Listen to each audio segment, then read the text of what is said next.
आज 9 दिसंबर है और आज दिन है जुमातुल मुबारक का। इस वीडियो के अंदर हमने बात करनी है पीटीआई में बगावत हो चुकी है। असेंबलियां तोड़ने के हवाले से पहले चौधरी परवेज इलाही ने मुखालफत की थी। अब केपीके से भी मुखालफत और बगावत हो चुकी है। केपीके के वुज़रा ने इमरान खान को साफ बता दिया है, बल्कि इनकार कर दिया है कि हम असेंबलियां तोड़ने के लिए राजी नहीं हैं। और भी बहुत सारी खबरें हैं जो इस वीडियो के अंदर मैं आपके सामने रखने जा रहा हूं। लेकिन सबसे पहले खान ने 26 नवंबर को यह ऐलान तो कर दिया था कि मैं असेंबलियां तोड़ दूंगा और मैं इस्लामाबाद भी नहीं जाऊंगा, इस्लामाबाद भी नहीं जाऊंगा। इससे पहले ऐलानात हो रहे थे, मुसलसल ऐलानात हो रहे थे कि मैं ऐसी गेम करूंगा राना सनाउल्लाह को पता ही नहीं चलेगा। राना सनाउल्लाह, मुझे यह पता है कि तुमने क्या करना है, लेकिन तुम्हें यह नहीं पता कि कप्तान ने तुम्हारे साथ क्या करना है। ये सारी बातें हो रही थी। इधर राना सनाउल्लाह ने भी पूरी तैयारी की हुई थी कि कप्तान आ रहा है, कप्तान के खिलाड़ी मुल्क भर से आ रहे हैं और ऐसे वक्त पर आ रहा है जब कप्तान को गोलियां भी लगी हुई हैं और इलेक्शन की तारीख लेकर ही जाएंगे। अब यहां पे कप्तान ने ऐलान किया कि हम तो असेंबलियां तोड़ देंगे, हम इस निजाम में नहीं रहेंगे। यकीनी तौर पे एक बड़ा ऐलान था, छोटा ऐलान नहीं था। ये छोटी मूव नहीं थी कि आप कहें कि कप्तान जो है वो ऐसे ही लौट गया। लेकिन जब वापस गए तो वहां पे चौधरी बरादरान ने मुखालफत शुरू कर दी। उन्होंने कहा कि नहीं, असेंबलियां को नहीं तोड़नी। कहते भी रहे, कहते भी हैं कि खान के साथ खड़े हुए हैं। और नौबत ये आ गई कि रात को फवाद चौधरी को यह कहना पड़ गया कि अगर काफ लीग ने हमारे साथ चलना है तो फिर असेंबलियां तोड़नी पड़ेंगी। और वो कह रहे हैं कि हम खान के हुक्म के गुलाम हैं, और उधर से वो कहते हैं कि हमें थोड़ा टाइम दें, अभी हम असेंबलियां नहीं तोड़ना चाहते।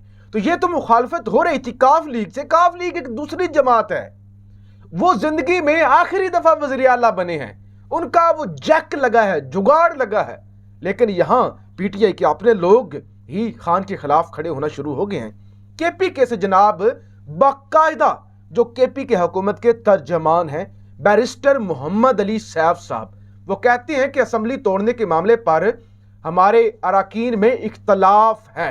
हमारे अरकान और वुज़रा असेंबली तोड़ने की मुखालफत कर रहे हैं। वो कहते हैं कि पंजाब असेंबली अगर ना टूटे और हम अपनी असेंबली तोड़ दें तो फिर क्या फायदा होगा। एक असेंबली टूटने से हुकूमत पर प्रेशर नहीं बढ़ेगा, लिहाजा पहले पंजाब असेंबली टूटेगी, पहले वो टूटेगी और उसके बाद हम तोड़ेंगे। यानी बात लॉजिकली आप ठीक है, आप चले आप कहें कि आप ठीक बात कर रहे हैं। लेकिन जब ये खान का इस्तेहकाक है ना, खान क्या फैसला है ना कि खान क्या चाहता है, और आगे अगर मगर की क्या बात हुई, और यहां पे अगर मगर चल रहा है कि अगर वो हुआ तो ये होगा, हम नहीं तोड़ेंगे, हमारा इख्तलाफ है, और चौधरी बरादरान अपनी गेम कर रहे हैं। और ऐसे में फिर राना सनाउल्लाह को तो मौका मिलना ही है। राना सनाउल्लाह ने आज कप्तान को बड़ा चैलेंज दिया है। राना सनाउल्लाह ने कहा ये अगर मगर ना करो, ये आए बाएं शाएं ना करो, अगर ऐसा करोगे तो 20 को होगा, ऐसा ना करोगे तो वो होगा। हिम्मत है तो असेंबलियां तोड़ो। ये राना सनाउल्लाह ने कहा कि अगर हिम्मत है ना, असेंबलियां तोड़ो और हम वहां पे इलेक्शन करवा देंगे, हम इलेक्शन के लिए तैयार हैं। अब हिम्मत है तो आओ मैदान में तोड़ो असेंबलियां। उसने चैलेंज दे दिया। कहता है आप कहते थे कि हम इस्लामाबाद आएंगे, आप तो रावलपिंडी से ही होकर चले गए, हिम्मत थी तो आते ना। यानी राना सनाउल्लाह को तो मौका मिला हुआ है, वो तो बोलेगा। वो कहता है हिम्मत है तो आप तोड़ो, बातें क्यों करते हो कि अगर मगर छोड़ो, तहलील करो असेंबली, हिम्मत है तो आओ। क्योंकि राना सनाउल्लाह तक भी ज़ाहिर इन्फॉर्मेशन चौधरी बरादरान और ये सारी जो केपीके के अंदर गेम हो रही है पहुंच चुकी होगी कि ये असेंबलियां इनके अंदर से मुखालफत है, ये नहीं तोड़ेंगे, ये नहीं टूटेंगी। तो वो भी इसको सियासी तौर पर कैश कर रहे हैं। और यहाँ पे जनाब अपनी अपनी मर्जी चल रही है। ये कहते हैं खान के गुलाम है, खान की अमानत है असेंबली, खान जो फैसला करेगा खान के पीछे है, और खान की कोई बात मानने के लिए तैयार नहीं, खान की कोई बात सुनने के लिए तैयार नहीं। वो अपने जो है वो मुखालफतें चल रही हैं, वो सारे मामला चल रहे हैं। अब फवाद चौधरी ने राना सनाउल्लाह की बात का जो है वो जवाब भी दिया और एक बहुत बड़ा इंकशाफ भी किया है। फवाद चौधरी ये कहते हैं कि हम इसलिए नहीं इस्लामाबाद आए क्योंकि हम इस्लामाबाद को कोलंबो नहीं बनाना चाहते थे। कोलंबो श्रीलंका का कैपिटल है, कि जैसे वहां पे हुआ ना, हम उस तरह नहीं बनाना चाहते थे। और हमें यह पता था कि आप हमें बुला के, हम हमें इश्तियाल दिला के और वो तशद्दुद करके तो लोग वो मुश्तिल होते, तो तुम्हारी ये साजिश थी कि तुम मार्शल लॉ लगा देते। तुम मार्शल लॉ लगाना चाहते थे। ये फवाद चौधरी ने इंकशाफ किया है कि ये तो मार्शल लॉ लगाना चाहते थे। मार्शल लॉ की प्लानिंग थी कि मार्शल लॉ लग जाएगा, अगर ये आएंगे, तोड़ फोड़ होगी, इस तरह का मामला होगा। तो ये तो मार्शल लॉ की तैयारी थी, वो साजिश नाकाम हुई। और इससे पहले हमद मीर कह चुके हैं कि समरी जो है वो लेट की गई, समरी लेट हुई, और यह था कि समरी जाएगी, आसिफ मुनीर साहब का नाम होगा, खान साहब असम्बली एक्सेप्ट नहीं करेंगे और 25 दिन के लिए रोला पड़ जाएगा और वो एक अदम इस्तेकाम और अजीबो गरीब सूरत हाल होगी कि पीटीआई अदारा आमने सामने। तो ऐसे में जनरल बाजवा साहब मार्शल लॉ लगा देंगे। ये हमद मीर साहब कह चुके हैं। एक ये ख्वाहिश कि खान इस्लामाबाद आता तो जाते जाते किसी भी तरह इख्तिदार तो बचाना था ना बाजवा साहब ने भी, तो मार्शल लॉ लगा जाते।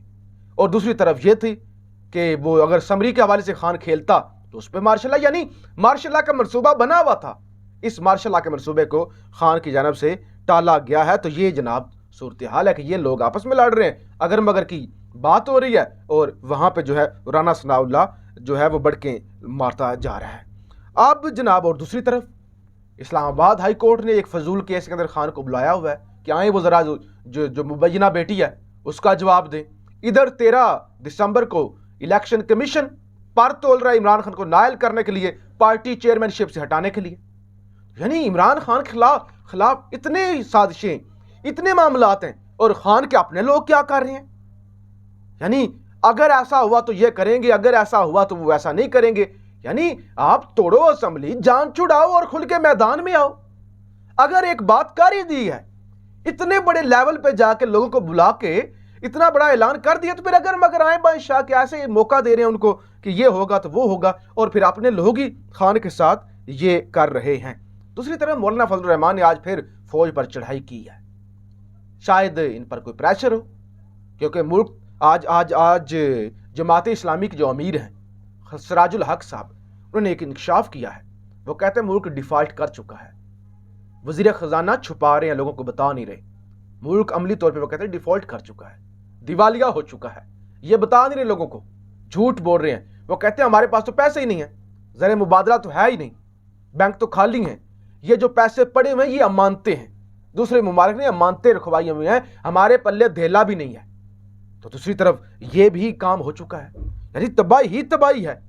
मुल्क जो है वो तेजी के साथ तबाही की तरफ जा रहा है। मुल्क जो है वो डिफॉल्ट तकरीबन। और आज क्या किया जनाब शहबाज शरीफ ने, 10 मुशीरों को वजीर मुमलकत के ओहदे पर प्रमोट कर दिया है।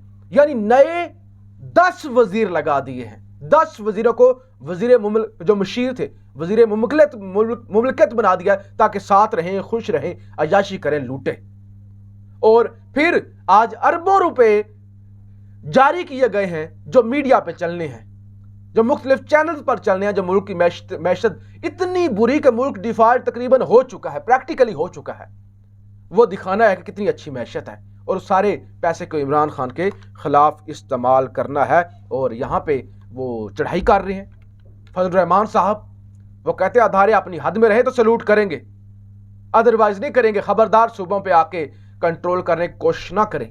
अदारे अपनी आईनी हकूक में रहें, हद में रहें, अपनी औकात में रहें तो सल्यूट है, वरना हम जो है वो गिरेबान पकड़ेंगे। तो फजलुर रहमान भी जो है अपनी औकात के मुताबिक जब बूट पॉलिश करने होते हैं तो बूट पॉलिश करते हैं, जब तलवे चाटने होते हैं तो फिर तलवे चाटने की भी सारी हदें पार करते हैं। जैसे ही उन्हें शक पड़ता है कि हमें निकाला जा रहा है, फिर वो इस तरह के बयानात भी देना शुरू कर देते हैं। जबकि डेली मेल का जो वो इन्होंने झूठ बोला कि हाँ वो माफ़ी मांग लिया डेली मेल ने, हम सच्चे साबित हो गए।